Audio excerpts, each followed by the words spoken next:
आज हमारे साथ हैं जाने माने नेचुरोपैथ एनके शर्मा साहब।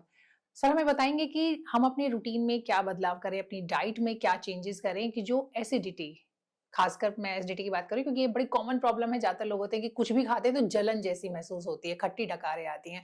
तो एसिडिटी को कैसे दूर कर सकते हैं वो हमारे साथ शेयर करेंगे। देखिए, हर व्यक्ति को ये सबसे पहले समझना जरूरी है कि हमारा डाइजेशन जो है ना, बढ़िया डाइजेशन करने के लिए परमात्मा ने बनाया है। जी। खाना पेट में सड़ जाए, एसिडिटी बन जाए, गैस बन जाए, इनडाइजेशन हो जाए, ये बहुत शर्मनाक बात है। अगर कोई यूं कहे कि भाई साहब मैंने जर्मनी से मशीन मंगवाई है, जापान से मेरा धागा आता है, मैं डालता हूँ ये धागा, लेकिन कपड़ा नहीं बनता जी, गुच्छा बन के निकल जाता है। तो आप हंसोगे ना, आप कहे यार इतनी कॉस्टली मशीन में तुम ऐसे कैसे कर रहे हो। तो भैया इतनी कॉस्टली मशीन में तुम खाने का एक छोटा सा नियम भी पालन नहीं कर रहे हो और एसिडिटी पैदा कर रहे हो। तो एसिडिटी होनी ही नहीं चाहिए, पर चलो वो क्यों होती है, उसका रीजन ये है कि आप जो मैं कई मेरे वीडियो में बता भी चुका हूं, बार बार बताने जा रहा हूं कि hungerless eating is the biggest cause of acidity. अभी तुम्हें भूख नहीं थी, 9 बजे तुम ऑफिस जा रही हो मान लो, और तुमने कहा, तुम्हारे घर में मम्मी कहती है कि बेटा नहीं कुछ तो खा के जा, बेटा नहीं ऐसे कैसे जा रही तुम, मान लो। तो फिर आप कहते हैं मम्मी भूख तो नहीं, तो बोला नहीं थोड़ा तो खा ले बेटा, मान लो। तो हम है ना साइकोलॉजिकल ईटिंग में फंस जाते हैं। और फिर हम क्या करते हैं, खा लेते हैं, फिर खाने के बाद लगता है कि यार थोड़ा पेट हल्का हल्का गैस बना हुआ, थोड़ा पेट भारी भारी लग रहा है। वो एसिडिटी क्यों बन रही है, क्योंकि बॉडी ने मांगा नहीं और आपने उसको दे दिया, तो जाकर सड़ेगा ना। तो वो फर्मेंटेड जो फूड होता है ना, वो जो सड़ रहा है, क्योंकि स्टार्च खाया कि प्रोटीन खाया, उसको कोई जूसेस तो निकल नहीं रहे, तो उसके कारण आपको वो जो बहुत देर तक पेट में स्ट्रक हो रहा है ना, that is all creating fermentation and that fermentation is creating burning और वो जो आपको जलन लग रही है। एक्चुअली मशीन की तरह बना लिया हमने अपने शरीर को भी, रूटीन को हाँ। भी इतने टाइम पे इतने बजे अलार्म बजेगा तो ये करना अच्छा, है। फिर दोपहर हो गई, मान लीजिए आपकी ऑफिस में सबने 1 बजे छोड़ दिया लंच के लिए, आपको लगता है मेरे को भूख तो है नहीं, लेकिन अब सबको छोड़ दिया है, हाँ। तो खा ही लेते हैं भाई, क्या करें। फिर वो वापस वही प्रॉब्लम, अब घर आ गए और इस बीच भी तो सर 2 बार और कुछ खा चुके होते हैं, चाय के साथ कुछ और किसी ने कुछ और ऑफर किया तो वो भी बीच में 2-3 लोग हो जाते हैं। तो जनरली पहला जो एसिडिटी का कारण है ना, वो है कि आप बिना भूख के आदत के मारे टाइमली खाना खा रहे हो। वो आदत को जैसे ही रोकोगे ना, कम से कम आपने एक रियल भूख का इंतजार किया और फिर आपने खाना खाया, तो आप देखोगे कि आपका पेट हल्का लग रहा है, क्योंकि आपने, आपके शरीर ने मांगा ना, तो फिर वो आपके खाना तो पचाएगा ही 100%। तो ये एक तो सबसे पहले हर एक को करना चाहिए। और दूसरी तरफ रॉन्ग फूड कॉम्बिनेशन जो है ना, ये एसिडिटी का सबसे बड़ा कारण है। जैसे देखिए, बॉडी का नियम क्या है कि body can digest and handle at A time one kind of starch और प्रोटीन। देखिए, बॉडी में अगर प्रोटीन जाएगा तो उसके जूस अलग निकलते हैं प्रीडोमिनेटली, और अगर स्टार्च जाएगा तो स्टार्च का डाइजेशन कभी पेट में नहीं होता, ध्यान रखना, वो छोटी आंतों में जाकर होता है। तो ठीक है ना। तो अब हम क्या करते हैं, स्टार्च के साथ प्रोटीन खा लेते हैं। ये एसिडिटी का सबसे बड़ा कारण है कि गलत आहार का मेल। जैसे नॉनवेज चावल के साथ खाया जाता है, वो एक्सट्रीम प्रोटीन है या एक्सट्रीम स्टार्च है। नॉनवेज चिकन अगर लोग खाते हैं, फिश भी खाते हैं ना, चावल के साथ खाते हैं। नॉनवेज के साथ में लोग रोटी खाते हैं, जैसे इस्लाम में या और भी कई धर्मों में। अब जैसे तंदूरी रोटी, चिकन के सब्जियां खाते हैं लोग। तो कहने का मतलब क्या है, अगर नॉनवेज रोटी दाल के साथ गया और साथ में अगर दूध पनीर भी आ गया तो और ज्यादा गड़बड़। क्यों, आप इतने वेराइटीज ऑफ प्रोटीन्स खा रहे हो, स्टार्चेस खा रहे हो, तो किसी का प्रॉपर डाइजेस्ट नहीं होगा। एसिडिटी आपको बननी है, उसका नियम है ये, क्योंकि बॉडी में ऐसा कोई मैकेनिज्म ही नहीं है भाई कि आप 3-4 तरह के बड़े बड़े सॉलिड फूड डाल दो और बॉडी कहती कोई बात नहीं मैं देख लूंगा जी। ऐसा नहीं है, हर एक फूड के लिए अलग अलग जूसेस निकलते हैं और दूसरे फूड को वेट करना पड़ता है उसके लिए, ठीक है ना। इस तरह से तो आप प्रोटीन खाओ, आप कहते हैं मैं नॉनवेज खाना चाहता हूँ, तो ठीक है भैया नॉनवेज खा लो, लेकिन साथ में सलाद सब्जी खा लो, फिर नॉनवेज ही खा लो, फिर रोटी चावल दाल मत खाओ साथ में, फिर दूध दही पनीर मत खाओ, और फिर फल मत खाओ खाने के साथ में। ये सबसे बड़ी इंपॉर्टेंट बात है। और जूस वूस मत पियो, तो फिर पेट, आपका पेट में प्रॉब्लम नहीं आएगा, भले आप मांसाहारी है तो भी बता रहा हूं मैं।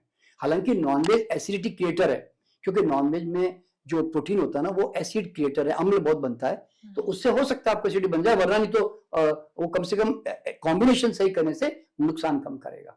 अच्छा, फिर दूसरा, जो वेजिटेरियन लोग हैं वो लोग रोटी दाल के साथ दूध दही पनीर खाते हैं, तो हमेशा वो पेट में सड़ता है।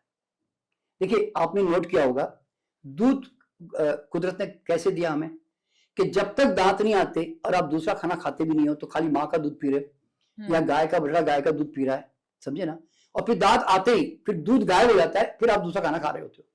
तो दूध जो है वो कभी भी रोटी दाल के साथ खाने के लिए नहीं बना, पर हम लोग क्या करते हैं, दूध और दलिया, कॉर्नफ्लेक्स और दूध, ब्रेड और दूध, बिस्किट और दूध, ये कॉमन कॉम्बिनेशन हम खाते हैं ना, ये 100% पेट में सड़ता है। मैं लोगों को ये बताऊं, मेरी बात को कभी मत मानना, अनुभव करके जानना, 8 दिन छोड़ के देखो, 8 दिन अपना के देखो। तो दूध की चीजें जैसे दही के साथ रोटी खाना, मतलब ये सब पेट में सड़ते हैं। जैसे ज्यादा पनीर खाना, चीज खाना, जैसे ब्रेड में चीज खाते हैं लोग, ये सब दोनों पेट में सड़ते हैं, क्योंकि ब्रेड एक्सट्रीम स्टार्च है, प्योर स्टार्च है, और ये एक्सट्रीम प्रोटीन है, चीज जो है, तो फिर वो दोनों पेट में सड़ते हैं। तो इसीलिए ये सड़न के कारण है कि प्रोटीन और स्टार्च कभी साथ में नहीं खाने चाहिए। हाँ, रोटी के साथ क्या चल सकता है, दाल, हरी सब्जियां और अंकुरित दालें और सलाद, ये सब रोटी के साथ चल सकते हैं, लेकिन और जो ठोस आहार है, सॉलिड फूड, जैसे नॉन वेज या दूध दही पनीर, वो नहीं खाना चाहिए। अच्छा, खाने के साथ नट्स भी नहीं खाना चाहिए। अगर कोई कहे कि मैं तो साहब हमारे खाने में ना मैंने काजू डाला है जी, बादाम डाली है जी, ऐसे बोलते हैं लोग, तो भैया वो नुकसान कर रहे हो आप। नट्स खाना है तो बहुत सारी सब्जियों में भी डालते हैं, फिर डालते हैं। बिरयानी में देखिए, डालते हैं। नट्स जो है ना, अपने आप में सुपीरियर और हाई प्रोटीन है वो, मतलब नॉनवेज से ज्यादा हाई प्रोटीन बता रहा हूं मैं। जो नट्स है ना, बादाम, काजू, अखरोट के प्रोटीन है, वो सारे जितने भी प्रोटीन है ना, उसका बाप है वो। तो इतना हाई सुपीरियर प्रोटीन जो आप खा रहे हो, तो आप रोटी दाल खा के साथ में खा रहे हो भाई। तो इसीलिए खाने में कभी भी जो है ना, देखिए, एज ए गेस्ट आ गए, कभी आपने शौक से बना लिया, दैट्स नॉट ए प्रॉब्लम, क्योंकि occasionally does not matter, it's a regular habit which matters. तो आप जो नट्स भी खाना है ना, तो nuts should be eaten as a solid food along with the salads and vegetables. अब मैं यूं कहता हूं, सलाद, सब्जी और नॉनवेज, सलाद, सब्जी और पनीर, मान लो कोई शौकीन है खाने का, तो सलाद, सब्जी और नट्स एंड सीड्स, सलाद, सब्जी और रोटी दाल, समझिए ना। तो ये कॉम्बिनेशन करेगा ना, तो उसका पेट कभी खराब नहीं होगा। देखिए, मैं इस कॉम्बिनेशन को आज से 45 साल पहले समझ गया था। मैं 45 साल से, मेरे पास पेट नामक कोई चीज है ना, मुझे आज तक पता नहीं चला कि मेरे पास पेट है। क्यों? ना एसिडिटी, ना गैस, ना अपच, ना कोई तकलीफ, ना कभी पेट दर्द, कुछ है ही नहीं। मेरे परिवार में किसी को तकलीफ नहीं। क्यों? हम कॉम्बिनेशन का बहुत ख्याल रखते हैं। तो वेजिटेरियन लोगों को क्या करना चाहिए कि एक तो खाने में से दूध दही पनीर हटा दो, या खोए की मिठाई खाते हैं ना, कलाकंद खाते हैं, रसगुल्ला खाते हैं, वो कभी खाने के साथ नहीं खाना। शादी ब्याह में भी जाते हैं ना, तो शादी ब्याह में भी अनाज की मिठाई को चुनाव करो, जैसे दाल का हलवा, गाजर का हलवा होता है ना, लड्डू है, ऐसे। लेकिन दूध की मिठाई को चॉइस मत करो अगर रोटी दाल खा रहे हो तो उससे फिर आपका पेट नॉर्मल रहेगा, ठीक है। अच्छा, अब और वेजिटेरियन लोगों के लिए क्या जरूरी है, खाने के साथ कभी फल, जूस, चीनी, गुड़, शहद नहीं खाना, क्योंकि अरे खाना ही नहीं कभी भी, क्योंकि फ्रूट, ये शुगर है ना, शुगर कभी भी, देखिए शुगर क्या है, शुगर बॉडी में जाकर बहुत जल्दी डाइजेस्ट होती है और अन्य दालों को टाइम लगता है। तो जैसे आप कंबाइन कर देते हो ना शुगर, तो फिर वो शुगर सड़ने लगती है, फर्मेंट होने लगती है। इसीलिए क्या प्रॉब्लम आती है मालूम है कि, अच्छा, पहली बात, फल सबसे जल्दी डाइजेस्ट होने वाली फूड है, वो पेट में जाते ही 15-20 मिनट, आधे घंटे में पेट छोड़कर नीचे निकल जाते हैं। तो यूं समझ लो, लोग क्या करते हैं मालूम है, आगे बैलगाड़ी को बेचकर, क्या बोलते हैं, पहले वो रोटी दाल खाकर फिर फल खाते हैं, यानी कि आगे बैलगाड़ी को बेचते हैं, फिर हवाई जहाज को बेचते हैं। तो पड़े पड़े ना फल पेट पे सड़ जाता है। तो इसीलिए फल खाना है, खाने से आधा घंटा घंटा पहले खा लो, ताकि फल नीचे खिसक जाए। या जूस पीना है, खाने से पहले पी लो। लेकिन खाना खाते, खाने के साथ फल नहीं खाना, खाने के बाद 4-5 घंटे तक, जब तक अच्छी भूख अगली ना लगे तब तक फ्रूट्स नहीं खाना। तो fruit should be eaten as a meal, not as a side dish. ये समझना बहुत जरूरी है। तो उससे क्या होगा, आपका पेट फिर खराब नहीं होगा। और तीसरा कारण क्या है, हर खाने में आपने नोट किया होगा, आजकल नींबू, इमली, अमचूर, टमाटर कॉमन हो गए। देखिए, टमाटर तो फिर भी सॉफ्ट खटाई है, लेकिन बाकी तो अमचूर, इमली और नींबू जो है थोड़ी हार्ड खटाई है ना। तो हम अब देखिए, एक रोटी, आपको एक सिंपल सा, सब लोगों को मैं कहता हूं आप प्रयोग करके देखो, एक रोटी खाओ, मुंह में मीठी लगेगी, थोड़ी चबाओगे तो, ठीक है। अब आप उसको नींबू के अचार से लगा के फिर खाओ, आपके मुंह में जरा भी मीठी नहीं लगेगी रोटी। क्यों मालूम है? खटास के प्रेजेंस में टाइलिन जूस निकलता ही नहीं। ओके। तो उसके कारण क्या होता है, खटास के प्रेजेंस में हमारे पाचक रस नहीं निकलते। तो इसीलिए खटास जो है ना वो अन्न दालों को सड़ा देती पेट में। फिर तो जितनी ज्यादा खटाई डालोगे उतना ज्यादा प्रॉब्लम क्रिएट करोगे। तो ऐसे कभी कभार शौक से जैसे लोग शकरकंद पे डाल देते हैं।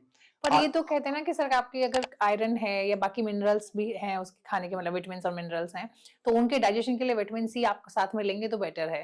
देखिए विटामिन सी का मतलब क्या है कि आप जो सब्जियां कुक करते हैं ना वो ओवर कुक मत करो, उसमें विटामिन सी ऑलरेडी होता है भाई, समझे ना। और विटामिन सी कोई रोटी दाल के साथ खाने से नहीं मिलता। आप अगर अलग से फ्रूट्स रेगुलरली खा रहे हो और नींबू पानी अलग से पी रहे हो तो बॉडी को मिल रहा है। बॉडी को ऐसा थोड़ी कि खाने के साथ ही खाना चाहिए। आप 24 घंटे में कभी भी बॉडी को दे दो, बॉडी स्टोर करके रख लेती है। नहीं, कुछ चीजें होती हैं, जैसे मैंने एग्जांपल दिया आपको, आयरन को कहा जाता है कि विटामिन सी नहीं है, या प्रोटीन भी कई बार ऐसा होता है, तो वो उसके साथ अच्छा एब्जॉर्प्शन होता है। नहीं जी। वो कैसे होता है कि आप बॉडी को आप एक डिफरेंट टाइम पे दिया नींबू पानी, आपने संतरे का जूस पिया मान लो, तो उसकी विटामिन सी स्टोर होती है बॉडी में। फिर जब जरूरत पड़ती है ना तो बॉडी उसमें से लेकर काम करती है। तो बॉडी में ऐसा नहीं चलता कि आपने एक साथ नहीं खाया जी इसलिए मैं अब काम नहीं करूंगी, ऐसा नहीं होता। तो ये समझना बहुत जरूरी है कि बॉडी मतलब ज्यादा दोनों चीजें खटाई, होनी चाहिए। ज्यादा खटाई डालोगे ना तो आपको एसिडिटी बनेगी। इसलिए आयुर्वेद वाले आपने देखा होगा खाने में खटाई बंद करो करके बोल देते। क्यों? हाँ, ऐसे। क्योंकि आधी बीमारी की जड़ तो वहां से होती है। तो जैसे ही आपने दूध फल खटाई खाने में से हटाई तो स्वास्थ्य से हुई सगाई। क्या बात है जी, थैंक यू सो तो मच। फिर एसिडिटी बनेगी ना, गैस बनेगी, और कभी आपको पता नहीं चलेगा कि मेरे पास पेट है। जी। इतना बढ़िया पेट हो जाएगा आपका। हाँ, तो ये सबसे बड़ी बात आपने कही कि अगर आप मैंने जिंदगी में आज बता 75 ईयर्स का हूं, मैं जिंदगी में आज तक न इनो सोडा पिया, न चूरन खाया, कभी कुछ भी नहीं किया। क्यों? पेट खराब हुआ ही नहीं, कभी होता ही नहीं। तो आप कह सकते हैं कि अगर आपने खाना सीख लिया तो आपने जीना सीख लिया। बिल्कुल। आप अपनी देखो, आप अपनी बॉडी लैंग्वेज से खाओ ना, भूख से खाओ, सिंपल खाना खाओ, होलसम खाना खाओ। इतनी छोटी सी साइंस के लिए इतना इतना तुम्हें समझना पड़ रहा है, बाप रे, मेरे को तो हैरानी होती है। जी नहीं, बहुत ही सिंपल तरीके से आपने बताया कि क्या क्या चेंजेस करनी चाहिए और उसका हमें क्या क्या बेनिफिट होगा। थैंक यू बहुत बहुत शुक्रिया।